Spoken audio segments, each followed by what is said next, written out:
may nahuli. Oh, parrot fish. Parrot fish. Ay! Yan nawala. Ang lapit na. Ayan, mga chong nahuli. Nahuli, nakawala pa.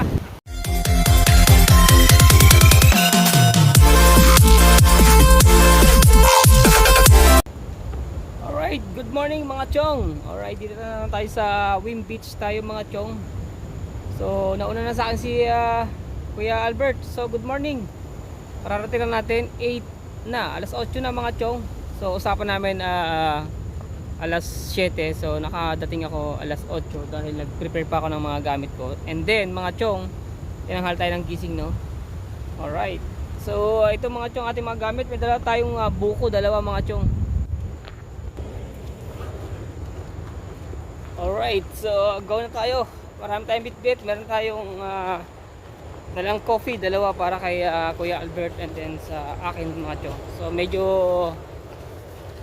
humihilab yung ating sikmura. Kaya natin mag coffee. Dito kami sa Wim Beach tayo mga chong. Wim Beach tayo.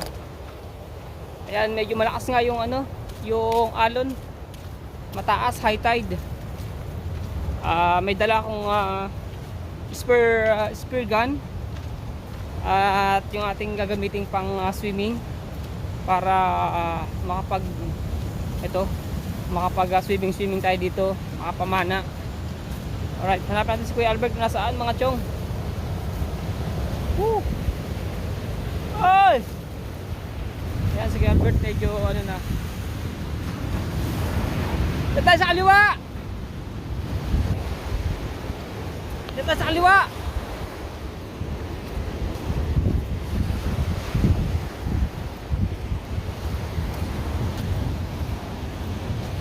Malakas ang mataas ang tubig.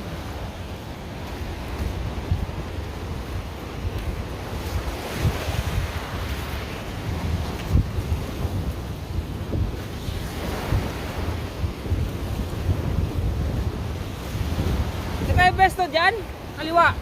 Kaliwa magkat. Ha? Tayo. Magkapat Diyos.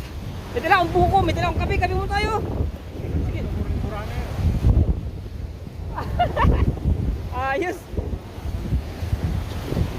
So, ayan si Kuya Albert. Nakatatlong na siya huli. Napakaganda mga chong. Ayan ang ating beach. Ating beach na pinupuntahan mga chong, magaganda talaga. Pero yung mga isda dito kadalasan maliliit na lang yung natitira. Konti na lang yung malalaking mahuhuli natin mga chong. Dahil araw-araw na pupuntahan, araw-araw na pag-fishingan. Yung fishing araw-araw dito mga chong. Kaya yung mga malalaki halos halos lumalayo na mga chong. Alright.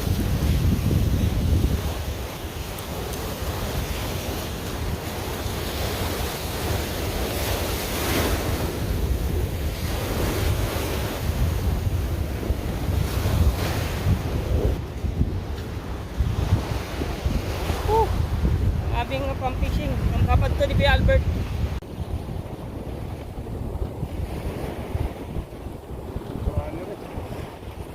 Ayan, nakatatlong rimbrander na. Nakatatlong rimbrander na si Kuya Albert.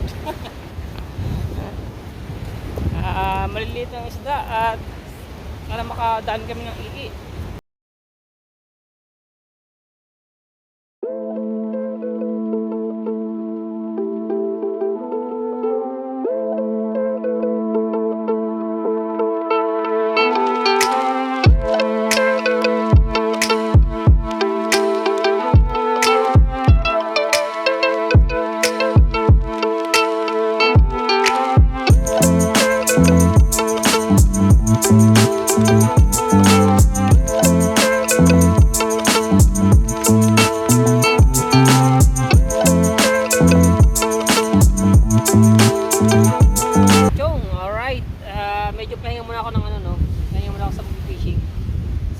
Si Kuya Albert na doon pa nag-fishing. Nagpaano na tayo. Nag-buko juice. Yan. Buko juice muna tayo. So ito yung aming huli mga chong. Ayan ang huli ni Kuya Albert. Malaking maputi. May talakitok. Ayan. Then merong needlefish. So yung aking mga chong, ayan, dalawang parang familiar ng ano to, family ng parrotfish. Ayan, dalawa. Isang malaki at isang medyo maliit. Medyo pa-low tide na, kaya lang yung alon malakas pa rin dito sa area na to. Matindi pa rin ang alon, malalaki pa rin, no. Ayan, meron doon na, ayan, nag-fishing din. Low tide actually mga chong, low tide na talaga.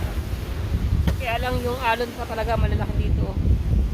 Ayan, si Kuya Albert andun pa, nag-fishing pa rin. Ako mga chong, medyo nag-stop na dahil wala na akong pain. Konti na lang yung pain namin. Ayan.